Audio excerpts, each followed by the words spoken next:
Hola hermanos, una vez más el Señor me ha dado el privilegio de compartir esta palabra. Espero que se encuentren bien, que Dios los bendiga, que Dios los cuide. Vamos a iniciar este tiempo con una oración pidiéndole al Señor que nos tome en sus manos, que Él sea el que guíe esta palabra, que sea Él quien esté con nosotros para que entendamos cuál es su propósito de lo que nos quiere decir el día de hoy. Señor Dios, te damos gracias en este día porque tú estás con nosotros, porque tú nos guías. Señor, te pedimos que el día de hoy seas tú hablando, que seas tú dando esta palabra, que no sea yo, Señor, sino que sea tu Espíritu el que se manifieste para que nos guíe, Señor, a donde tú quieres que vayamos. Te damos gracias, Señor, por este tiempo. En el nombre de nuestro Señor Jesucristo. Amén y amén. Y bueno, esta serie hemos estado hablando del discipulado, pero realmente, ¿qué es discipular a una persona? ¿Cómo lo vamos a hacer? ¿Cómo lo vamos nosotros a manejar para que esa persona llegue al conocimiento de la palabra de Dios? Y no solamente eso, sino que pueda, así como nosotros tratamos de emularlo a Él, ellos también entiendan qué es lo que deben hacer para parecerse cada día más al varón perfecto que es nuestro Señor Jesucristo. Ese es el objetivo del discipulado. Entonces, hoy vamos a hablar un poco de qué es esto. Sabemos nosotros que el Señor nos dio la gran comisión, que es ir por todo el mundo para ser discípulos del Evangelio de Cristo.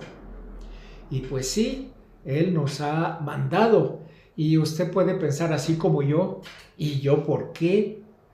Así como Moisés le dijo a Dios, yo soy torpe de labios y mejor manda a otro, nosotros podemos decirle al Señor, oye, es que yo no estoy preparado, no tengo la capacidad, no sé qué decir, no sé cómo decirlo, cómo abordar el inicio de una conversación con alguien. Digo, yo me siento feliz por haber conocido al Señor y saber de las maravillas que está haciendo por mí, pero ¿cómo le hago para decirle a otro? Y entonces nosotros quizá podemos decirle, Señor, pero ¿por qué me has escogido a mí siendo como soy para mandarme a esa gran responsabilidad que es el predicar el Evangelio? ¿Por qué? Porque dependiendo de la manera en que nosotros le hablemos a la persona y de la forma en que el Señor haya dispuesto su corazón, esa persona alcanzará o no la salvación. Es una decisión de aquí a la eternidad y esa decisión la está poniendo el Señor en nuestras manos. ¿Se da usted cuenta? ¿Se da usted cuenta de cuán maravilloso y cuánta responsabilidad hay en que nosotros podamos hablar esa palabra a las personas que nos rodean? Y no solamente hablarlas, no solamente invitarlos a que acepten al Señor Jesús, sino que ellos puedan entender el camino al que nos está llevando el Señor. Entonces, eso nos puede frenar en un momento dado, nos puede a nosotros frenar, nos puede limitar de lo que nosotros quisiéramos hacer, porque sabemos que las demás personas necesitan del Evangelio para su salvación. Entonces, tenemos una guía aquí en la palabra de Dios. Vayamos pues a la segunda carta de Pablo a los Corintios, capítulo 4, versículo 3, que dice así, dice la palabra de Dios, pero si nuestro evangelio está aún encubierto, entre los que se pierden está encubierto, en los cuales el Dios de este siglo, sabemos quién es el Dios de este siglo, cegó el entendimiento de los incrédulos, para que no les resplandezca la luz del evangelio de la gloria de Cristo, el cual es la imagen de Dios. En este versículo se está reconociendo que Jesucristo es el Hijo de Dios y que es la imagen perfecta del Padre. Pero el mundo, el príncipe de este mundo, ha cegado la mente, el intelecto de las personas para que puedan llegar a conocer el Evangelio. Y nosotros hemos sido enviados para que les expliquemos esa luz que puede llegar a su corazón de parte de Dios. Nos hemos encontrado con personas que no solo no quieren oír nada de la palabra, sino que rechazan abiertamente el Evangelio y a la persona del Señor Jesucristo. ¿Cómo podemos nosotros no solo predicar la palabra, sino llevarlos a ser discípulos en un momento dado a esas personas de la cual el Señor nos ha mandado que nosotros hagamos discípulos? Dice Pablo, sigue diciendo en el versículo 4, dice, porque no nos predicamos a nosotros mismos, sino a Jesucristo como Señor, y a nosotros como vuestros siervos por amor de Jesús. Entonces, Pablo nos está dando la pauta que nosotros no vamos a ir a decir, es que yo he recibido la palabra del Señor, que sí la he recibido, por cierto, pero nuestra predicación debe de ser mostrar al Señor Jesús a las personas a quienes les vamos a predicar el Evangelio. No decir que lo que yo he recibido, sino lo que el Señor hace por mí y está dispuesto a hacer por todos y cada una de las personas que reciban al Señor Jesús como lo que es el verdadero Hijo de Dios. Y que nosotros nos vamos a poner al servicio de ellos por amor del Señor Jesucristo. Ser siervos de Él en cuanto a la palabra, para que ellos puedan entender qué es lo que Dios puede hacer por nosotros. Así como Dios creó todas las cosas y cuando Él dice algo se hace, así en el Génesis al principio dice, y el Señor dijo, hágase la luz, y la luz fue hecha. Así. De la misma manera, como dice en el versículo 6 de este capítulo 4 de la segunda carta, dice, porque Dios que mandó que en las tinieblas resplandeciese la luz, es el que resplandeció en nuestros corazones para la iluminación del conocimiento de la gloria de Dios en la faz de Jesucristo. Es Dios el que hace la gran obra en nuestros corazones para que recibamos la luz de Cristo, la luz de la salvación, el Evangelio de la verdad, de que Él vino a la tierra para salvarnos. Nosotros solamente somos el vehículo por medio del cual Él puede, ya que abrió esos corazones, sembrar la semilla. Y así como Él resplandece en nosotros, también puede hacerlo en las personas a quienes Él ha puesto en nuestro camino para que les prediquemos las buenas nuevas de salvación. Y en cuanto a que si somos dignos o capaces de hacer su obra, Pablo termina diciendo, dice en el versículo 7, pero tenemos este tesoro, o sea, la palabra de Dios, la luz en nuestros corazones, pero tenemos este tesoro en vasos de barro, para que la excelencia del poder sea de Dios y no de nosotros. Así es, somos como vasos de barro, indignos e incapaces, pero gracias a nuestro Señor que nos santifica y nos llena de su Espíritu, quien nos guía y nos instruye para que podamos darle a conocer a las personas a quienes estamos hablando. No viene de nosotros, no viene de nuestro conocimiento, de nuestra capacidad, de nuestra santidad, si llegamos a tener alguna, sino que es Él el que está brillando a través de nosotros. Y eso es lo que tenemos que procurar. El Señor nos dice que cuando nos lleven delante de los tribunales o delante de las personas, no debemos de preocuparnos qué decir o cómo defendernos, pues el Espíritu mismo hablará por nosotros. Pero para poder llegar a ese nivel donde el Señor hable por nosotros, tenemos que estar en contacto continuo permanente y directo con nuestro Señor. No es que nosotros el día de hoy se nos ocurra, hoy voy a ir a predicar y yo sé que el Señor me va a acompañar y voy a tener un gran discurso y voy a poder hablar y voy a poder decir para que la gente entienda y se convierta y reciba al Señor. No es así. Si nosotros no nos preparamos con anticipación, si nosotros no nos ponemos en esa situación de poder rendirnos a nuestro Señor, difícilmente vamos a recibir esa guía y ese tomar del control de nuestras bocas de parte del Espíritu. Entonces tenemos que prepararnos primero. ¿Cómo? Estudiando la palabra, por supuesto, orando continuamente, pidiéndole al Señor que nos quite esas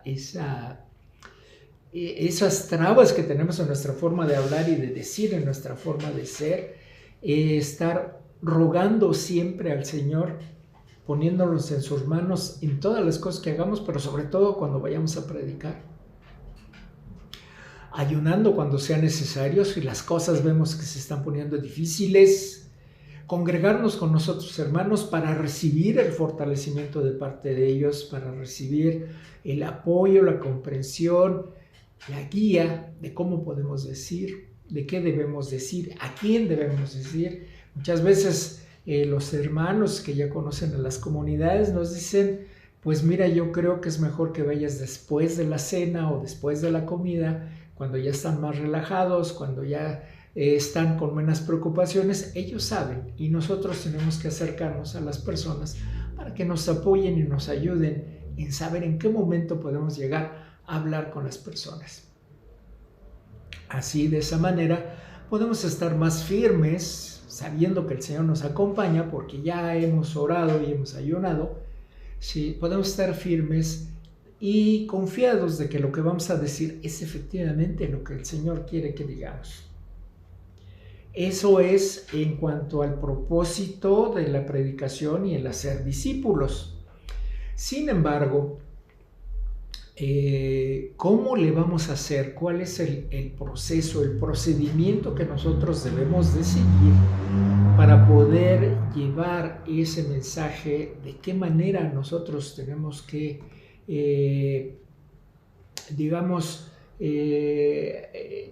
actuar para que esto sea efectivo? Y buscando en la palabra, vayamos pues al libro de Esdras, en el capítulo 7, versículos 9 y 10. Usted sabe quién era Esdras.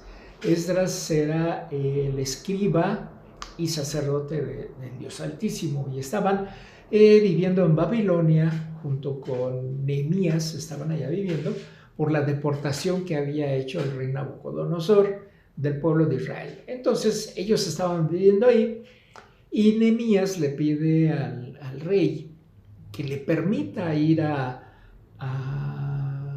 Jerusalén a reconstruir el muro y a reedificar la ciudad porque estaba en ruinas. Ese era un gran pesar. De alguna manera el rey de Babilonia debía de haber recibido cierta instrucción de parte de quienes estaban ahí. En ese momento no era Nabucodonosor, ya habían pasado varios años, pero sí debió de haber recibido una cierta instrucción, porque el rey estaba consciente de la necesidad del pueblo de Israel de regresar a su tierra, a reconstruir eso, a reconstruir la ciudad. Y entonces, en el libro de Esdras, como les decía, capítulo 7, versículos 9 y 10, dice lo siguiente. Dice, porque el día primero del primer mes fue el principio de la partida de Babilonia, y al primero del mes quinto llegó a Jerusalén, estando con él la buena mano de Dios. Estaba hablando aquí de Esdras y cómo tardó 5 meses en llegar desde Babilonia hasta Jerusalén, para ayudar en la reconstrucción de la ciudad. Durante todo ese tiempo, me imagino, debía de haber sido una caravana grande. El Señor estuvo cuidando de él, de todos los que iban con él, porque llegaron sin novedad a Jerusalén. Entonces, cualquier peligro, cualquier obstáculo que podían haberse encontrado en el camino, el Señor lo allanó y les permitió llegar con bien. Dice aquí, estando con él la buena mano de Dios. Y en el versículo 10 nos dice, ¿por qué la mano de Dios estaba con Esdras? Dice así en el versículo 10. Pues porque Esdras había preparado su corazón para inquirir la ley de Jehová y para cumplirla y para enseñar en Israel sus estatutos y decretos. 3 razones por las cuales el Señor estaba con Esdras. Primero, había preparado su corazón, su mente, su espíritu, para aprender la ley de Dios, para aprender qué es lo que el Señor quiere que nosotros hagamos. En ese tiempo, en la época de Esdras, lo que se conocía era la ley que Dios le había dado a Moisés. Entonces, él se está abocando a esa parte de la revelación de Dios. Nosotros, sin embargo, ya tenemos un paso adelante, ya hemos aprendido más, ya se nos ha enseñado más, porque el Señor Jesucristo vino a la tierra y Él nos dio la revelación más profunda de Dios. Él dijo, la ley y los profetas de Moisés no pasarán, siguen vigentes, siguen siendo cosa que nosotros debemos estudiar y aprender. Pero hay algo más, y eso fue lo que nos enseñó el Señor Jesucristo. Entonces, nosotros tenemos esas enseñanzas adicionales de la ley, de la que aprendió Esdras, pero debemos seguir en el estudio y en el aprendizaje tanto del Antiguo Testamento como del Nuevo Testamento, porque es palabra de Dios para nosotros, es palabra de Dios para nuestras vidas y que Él quiere que hagamos estas cosas. Entonces, tenemos que seguir estudiándolas, entendiéndolas, comprendiéndolas. Eso en primer lugar. Sin embargo, aquí debemos de tener mucho cuidado en cómo hacemos esto. ¿Por qué? Porque en nuestro alrededor y sobre todo ahora con la información, la mala información que vemos a nuestro alrededor, existen muchas doctrinas que no solamente son falsas, sino que nos pueden llevar a la apostasía, a renegar de la verdad revelada por Dios. Hay incluso algunos por ahí que niegan la veracidad de la Biblia, que dicen que está llena de errores, cuando nosotros sabemos que no es así. Entonces, tenemos que tener mucho cuidado de cuáles son las fuentes a las cuales nosotros nos dirigimos para entender la palabra.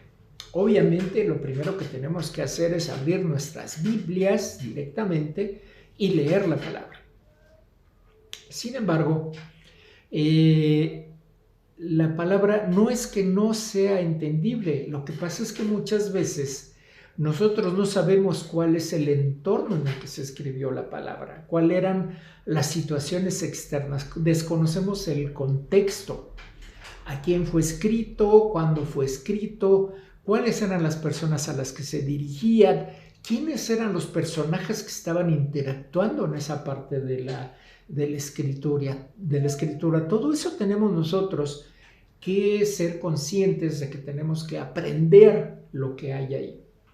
Entonces, tenemos que tener una guía para aprender qué es lo que nosotros debemos absorber en nosotros. Primero que nada, a través de la oración, poniéndonos en manos del Señor para que Él nos guíe a través de su Espíritu y que Él ilumine nuestra mente para que cuando estamos leyendo algo entendamos de lo que se trata. Si de todas maneras hay ciertas palabras o ciertos giros o ciertas situaciones que no entendemos, bueno, pues el Señor ha puesto autoridades sobre nosotros para que podamos acudir a ellos. Ya sea nuestro líder de células, si estamos en una célula, al anciano responsable de las células de esta iglesia, si es que existe, o directamente con nuestro pastor, o en última instancia, si la cosa se pone muy complicada, con el apóstol mismo, que es el representante aquí en la tierra de Dios para su iglesia, si es que en su iglesia hay apóstoles. En nuestra iglesia, la iglesia del Señor, sí, efectivamente tenemos apóstoles a quienes podríamos acudir en un momento dado si no entendemos qué es lo que estamos leyendo. Pero primeramente, pues a nuestros ancianos y a nuestros pastores, que ellos tienen la capacidad y la capacitación suficiente para respondernos esas dudas. También podríamos acudir, si es que lo tenemos a la mano, a los comentarios bíblicos o a las Biblias comentadas, donde entre líneas se dice la interpretación de quien hizo el comentario y que nos puede ser muy útil, porque en esas Biblias comentadas muchas veces se da el contexto de quién era la persona que está hablando, en qué momento lo dijo y por qué lo dijo. Entonces, podemos nosotros llegar a estos documentos, a estos escritos y leerlos también para aprender cosas nuevas. Sin embargo, en estos casos debemos de atender una cuestión importante. No todas las iglesias tienen la misma doctrina. No quiere decir que tengan doctrinas falsas, sino que a veces la forma que ellos han recibido la palabra de Dios les lleva a actuar de cierta manera que no necesariamente es la manera con que actuamos en nuestra iglesia. Entonces, podemos encontrarnos con comentarios bíblicos que son ciertos, que son correctos, pero que no se adecúan a la doctrina que nosotros tenemos en nuestra iglesia. Entonces también tenemos que tener mucho cuidado, porque eso nos puede llevar a malinterpretar lo que está diciendo el comentario y a tener una idea que nos puede causar algún problema con nuestras autoridades. Por eso, antes de meternos al estudio de una tercera fuente que no es la Biblia ni el Espíritu Santo o nuestros pastores, tenemos que preguntar igual. O sea, ir con nuestras autoridades y decirle, oiga pastor, ¿qué le parece si este estudio bíblico que llegó a mis manos, que está hablando de esto, es adecuado, si lo puedo leer? ¿Qué partes podría yo tener cuidado para interpretarlas y cuál lo puedo leer yo con toda tranquilidad? Y el pastor o el anciano le va a decir, sí, adelante, o sabes qué, mejor no. Eso de momento todavía no, te falta todavía aprender algo más, algo de doctrina para que puedas entender algunos de los conceptos que están ahí. Ha sucedido, puede suceder, que haya personas que entiendan mal una doctrina, es como decimos nosotros, ¿no? Ya están queriendo comer carne cuando ni siquiera pueden digerir bien la leche. Y entonces se desvían y se van por un camino equivocado. Nosotros, como discipuladores, tenemos la responsabilidad de guiar a las ovejas que han sido puestas bajo nuestro cuidado para que también entiendan qué es la buena doctrina y a dónde deben acudir.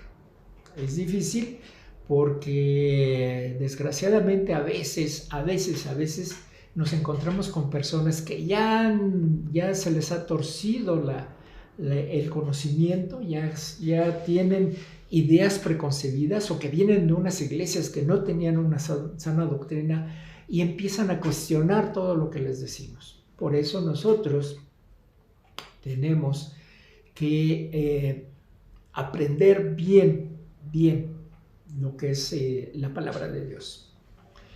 La segunda parte, una vez que nosotros hemos estudiado la palabra, la segunda parte, y esa es la más importante, es ponerla en práctica.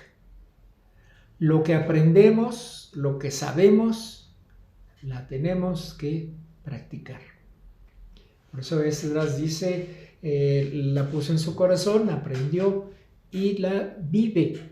Nosotros debemos de vivir lo que hemos aprendido. Nosotros debemos de hacer las cosas todos los días, en cada instante, de acuerdo a lo que Dios nos ha dicho en su palabra.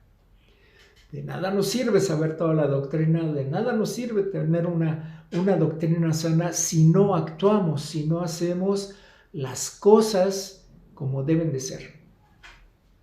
Por eso, de alguna manera, Santiago en su carta se refiere a que la fe sin obras está muerta.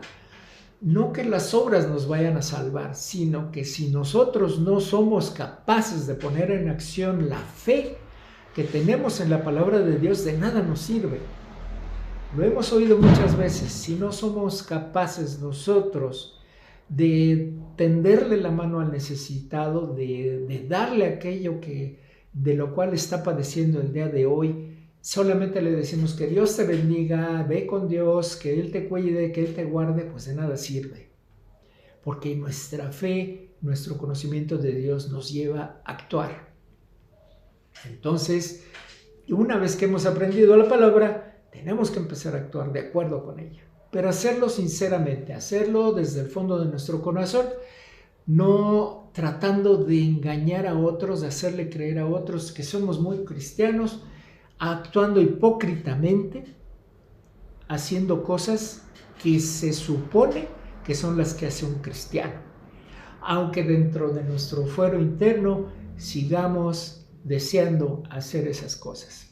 Ahí no solamente estamos engañando a otras personas, sino que nos estamos engañando nosotros mismos y lo que es peor, tratamos de engañar a Dios. Porque decimos, Señor, si yo me porto bien, si yo hago bien las cosas, si yo no fumo, no tomo, no voy a fiestas, me alejo de las cosas malas, sí, pero el Señor sabe que dentro de nuestro pensamiento seguimos añorando la fiesta, seguimos añorando el cigarro, seguimos añorando la bebida, seguimos queriendo ser aquello que ya no somos.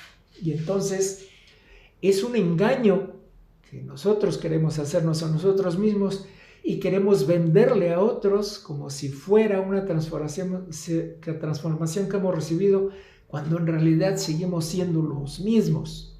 Eso es hipocresía. Y eso no le gusta al Señor, por supuesto. Entonces tenemos que ser sinceros con Dios, sinceros con nosotros mismos y sinceros con nuestros semejantes.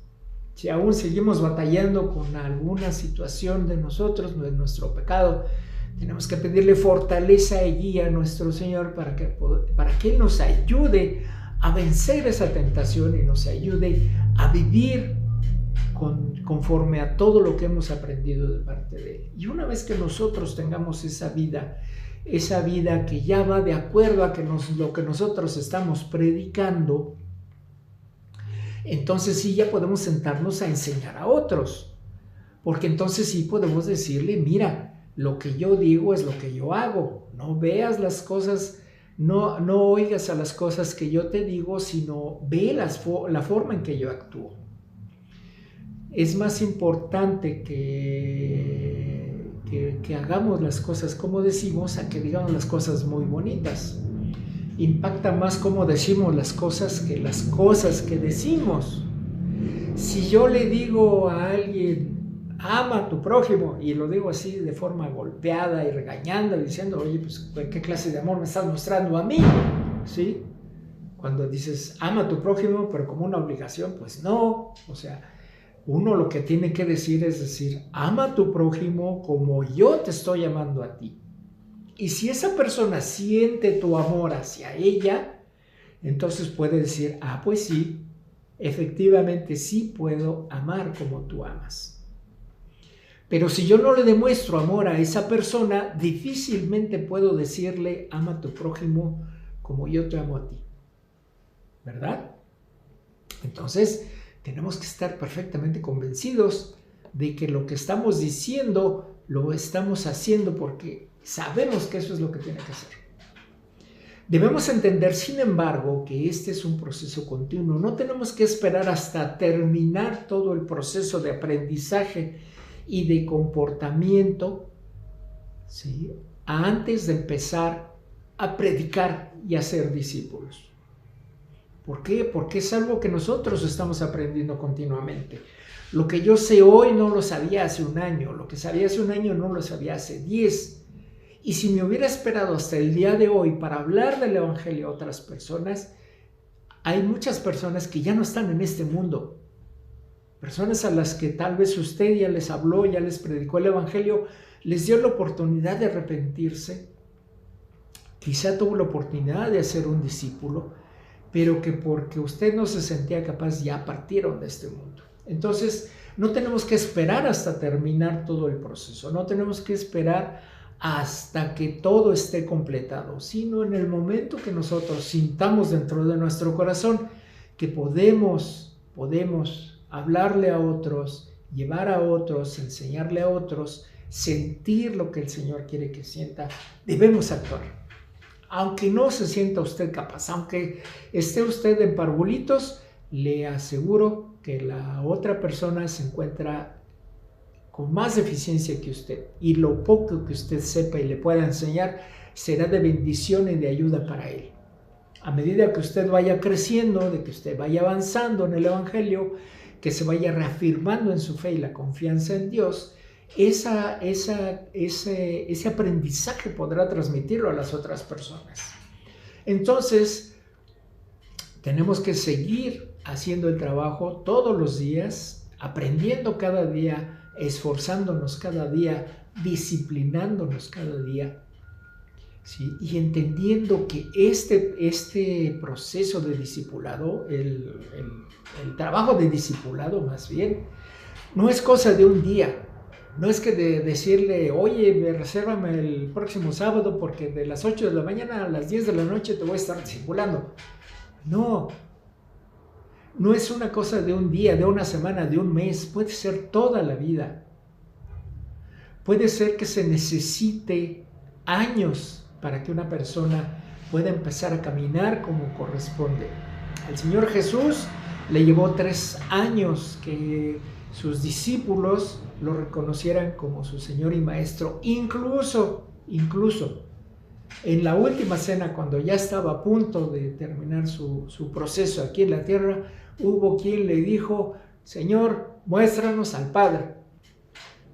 Entonces, 3 años de estar con Él todos los días, de caminar con Él, de oírlo, de ver las cosas que hizo, de mencionarles una y otra vez que no era Él el que hacía las cosas, sino que era Dios el Padre a través de Él que podía hacer las cosas, y todavía dudaban. Incluso después de la crucifixión se sintieron abrumados y abatidos porque su maestro, su pastor, los había dejado. Cuando Él les dijo una y otra vez, yo voy a estar con ustedes. Entonces, no nos desesperemos de que el día de hoy todavía tenemos dudas, de que el día de hoy todavía tenemos problemas, de que el día de hoy todavía quedamos en la tentación de vez en cuando, ¿sí? O de vez en diario, depende. O sea, todos los días hay que postrarse delante del Señor a pedir perdón por los pecados que hemos cometido hoy, de pensamiento, de obra, de palabra, de falta de acción, porque así somos pecadores.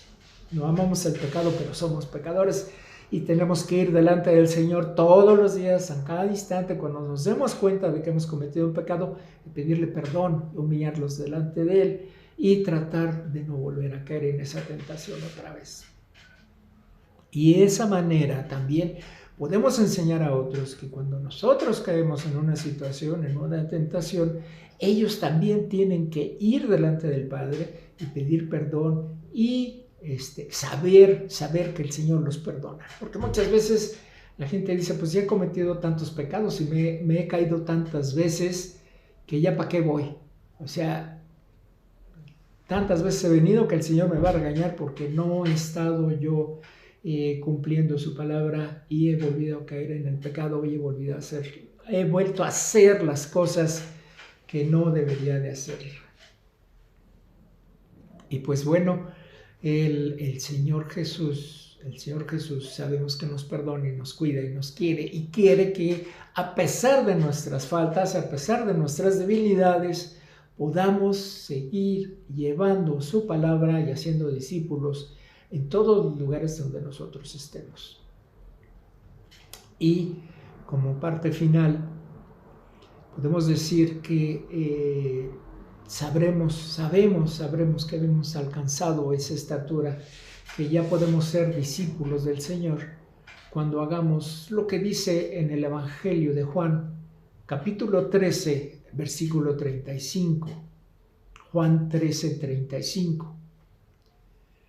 Dice así: en esto conocerán todos, dice el Señor, en esto conocerán todos que son mis discípulos, si se tienen amor los unos a los otros.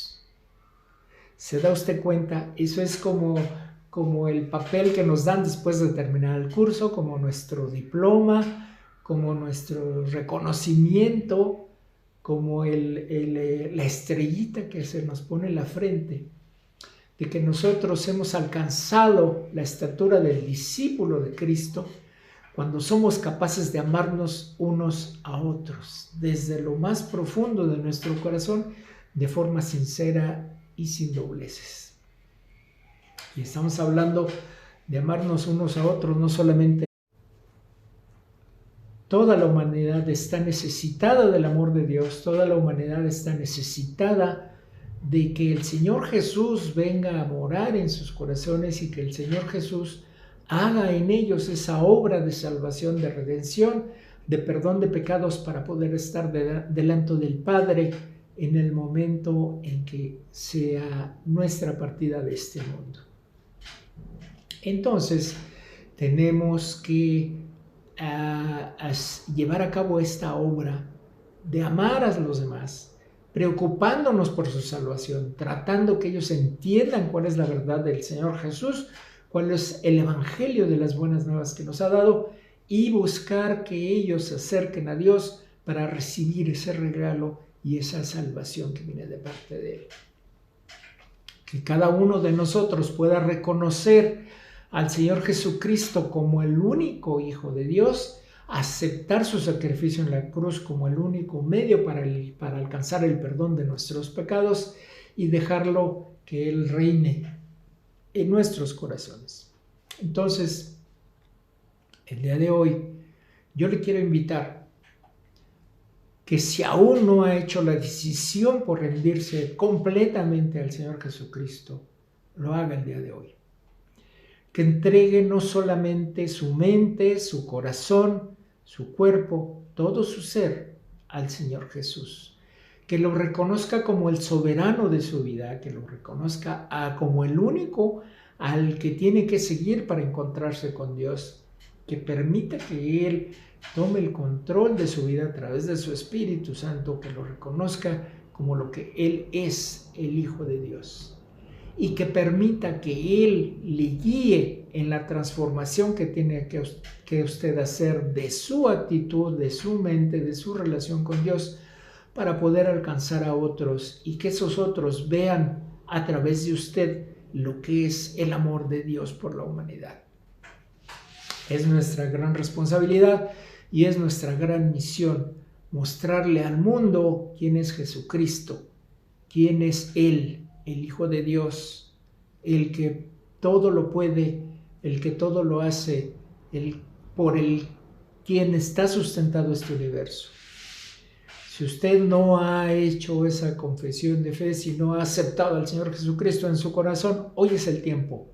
Hoy es el tiempo para que usted se rinda, para que usted lo reconozca como su Maestro, para que usted lo reconozca como su Señor, y de esta manera pueda cumplir esa gran y maravillosa comisión que nos dio, que es llevar su mensaje a todas las naciones y hacer discípulos del Señor Jesús para que podamos amarnos unos a otros en todo tiempo y en todo lugar.